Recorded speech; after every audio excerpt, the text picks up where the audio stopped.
اس کا روزے سے کیا تعلق ہے؟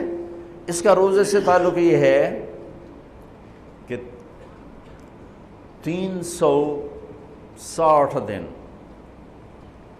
سال میں ہوتے ہیں چاند کے لحاظ سے، 330 دن کے گناہ اللہ رمضان کے روزوں میں ہر روز میرے آپ کے گناہ جلاتا ہے جلاتا ہے جلاتا ہے۔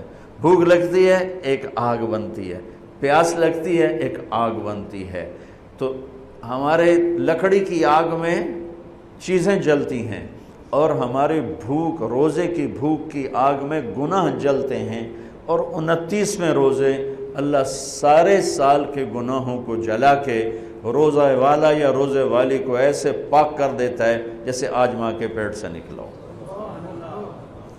ایسے ان کو خوبصورت کر دیتا ہے۔ حج کا مہینہ آیا، اعمال اسی طرح ہیں جیسے ہوتے ہیں۔ رمضان کا مہینہ آیا تو میرے نبی کا اعلان ہو گیا، ایک فرض 70 فرض کے برابر ہو جاتا ہے، کمال ہے، نفل فرض کے برابر۔ فرض اور نفل میں فرق کیا ہے؟ حضرت علی ہی کا فرمان ہے کہ جس شخص نے ایک فرض روزہ چھوڑ دیا پھر قیامت تک اس کی قضا میں نفل روزے رکھتا رہا تو ایک روزے کا یہ سارے روزے بدلہ نہیں ہو سکتے۔ ایک نماز چھوڑ دی اور پھر اس کی قضا میں قیامت تک نفل پڑھتا رہا تو فرض نماز کی ایک رکعت کے ایک سجدے کے برابر بھی نہیں ہے۔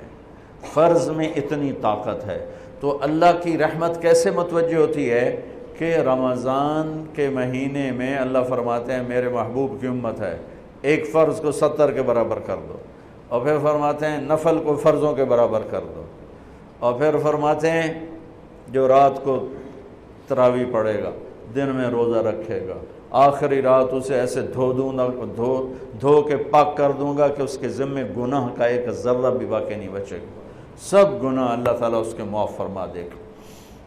اور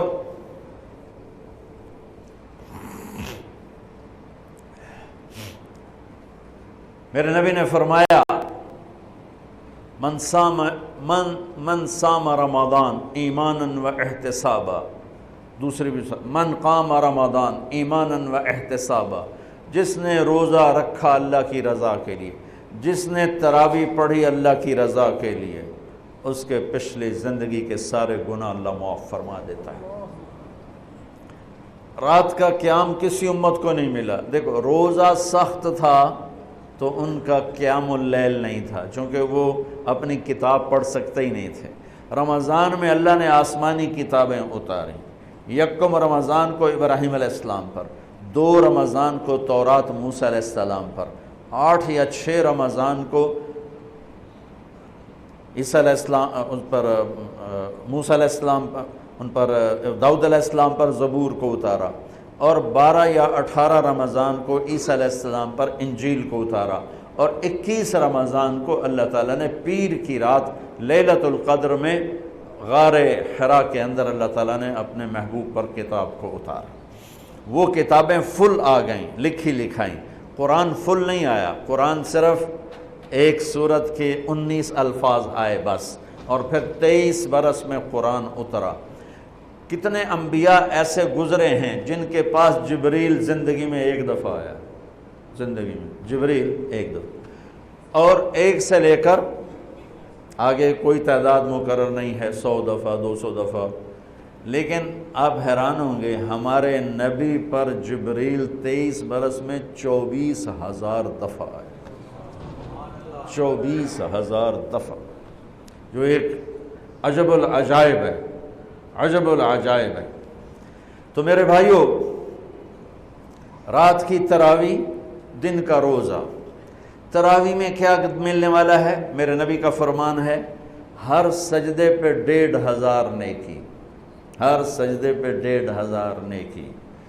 تھوڑی اپنی کاروباری مصروفیت گھٹاؤ، اپنی کاروباری مشقت گھٹاؤ، اپنے ملازموں کی بھی مشقت گھٹاؤ، تاکہ وہ تراویح پڑھ سکیں، روزہ رکھ سکیں، بشاشت سے پڑھ سکیں، اور اللہ کا فضل ہے ڈھیلے سے ڈھیلا حافظ بھی ہو تو 1.25 گھنٹے میں سارا کچھ نمٹ جاتا ہے۔ اتنی سی ہمت کرو میرے بھائیوں کہ افطاری میں تھوڑا کھاؤ۔ اگر تم پہلوانوں کی طرح شروع ہو گیا نا، پھر تو تم سے عشاء بھی نہیں پڑھی جائے گی، تراویح تم نے کیا پڑھنی۔ روزہ جسم کی فالتو چیزوں کو جلاتا ہے، روزہ ایک قوت پیدا کرتا ہے ایمانی شیطان کے خلاف۔ وہ کیسے پیدا کرتا ہے شیطان کے خلاف؟ اللہ تعالیٰ حلال کو بھی حرام کر دیتا ہے۔ جب بیوی کو بھی شہوت سے دیکھنا حرام ہو گیا اور یہ اس پہ قابو پا گیا تو اوروں کی عزت کو یہ حرام نظر سے کیوں دیکھے گا؟ جب یہ حلال کھانا چھوڑ گیا تو یہ جھوٹ کیوں بولے گا، یہ گالی کیوں دے گا، یہ غیبت کیوں کرے گا؟ جب یہ کان میں دوائی ڈالنا چھوڑ گیا کہ روزہ ٹوٹ جاتا ہے تو یہ اوروں کی غیبت کیوں سنے گا، اوروں کی برائی کیوں سنے گا؟ جب یہ آنکھ میں دوائی نہیں ڈالتا ہے کہ وہ حلق میں جاتی وہاں سے وہ پیٹ میں چلی جاتی ہے، روزہ ٹوٹ جاتا ہے، تو یہ ان آنکھوں سے غلط کیوں دیکھے گا؟ یہ غلط کیوں کسی کی عزت کے اوپر اپنی بددیانت نظر کو ڈالے گا؟ تو جب یہ اندھیرے میں بند کمرے میں ٹھنڈا پانی پڑا ہوا ہے اور ہاتھ نہیں لگاتا ہے اور اللہ کا دھیان اسے یاد ہوتا ہے کہ اللہ دیکھ رہا ہے، نہاتے ہوئے ہونٹ بند کر لیتا ہے کہ کوئی پانی کا قطرہ منہ میں نہ چلا جائے اور میرا روزہ نہ ٹوٹ جائے، خراب نہ ہو جائے، تو یہ جب اللہ کا اتنا دھیان اس کو نصیب ہو جاتا ہے کہ اللہ دیکھ رہا ہے، ورنہ کیا کسی کو کیا خبر کہ میں 2 گلاس پانی پیتا ہے یا میں پیاس سے بول رہا ہوں۔ تو جب وہ اللہ کو اتنا اپنے دھیان میں لے آتا ہے کہ اللہ دیکھ رہا ہے، میں پانی نہیں پیوں گا، اللہ دیکھ رہا ہے، میں بیوی کو ہاتھ نہیں لگاؤں گا، اللہ دیکھ رہا ہے، میں کسی کی عزت پر بری نظر نہیں ڈالوں گا، اللہ دیکھ رہا ہے، میں کسی کی برائی نہیں سنوں گا، اللہ دیکھ رہا ہے، میں کسی کی برائی نہیں کروں گا، تو پھر جب یہ بازار میں جائے گا تو جھوٹ تو نہیں بولے گا، جب یہ تولے گا تو غلط تو نہیں تولے گا۔ ہاں یہ الگ بات ہے، بہت سے مجھے ملے کہ جب بس رمضان میں جھوٹ چھوڑ دیتے ہیں، اس کے بعد پھر شروع ہو جاوی تھا رمضان میں رشوت نہیں لیتا ہوں، اس کے بعد پھر شروع ہو جاتا ہے۔ تو چلو شکر ہے 1 مہینہ تو مسلمان رہتے ہیں۔ اچھا اس کی وجہ کیا ہے کہ رشوت خور کہتا ہے جی رمضان میں نہیں، جی نہیں، رمضان میں جھوٹ نہیں بولنا، رمضان میں صحیح تولنا ہے، رمضان میں غلط نہیں تولنا ہے۔ کیوں؟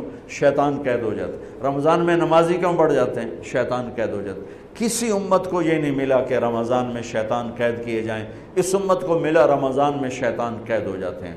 کسی امت کو یہ نہیں ملا کہ رمضان میں جہنم کے دروازے بند ہو جائیں، اس امت کو ملا ہے رمضان میں جہنم کے دروازے بند ہو جاتے ہیں، جنت کے دروازے کھل جاتے ہیں۔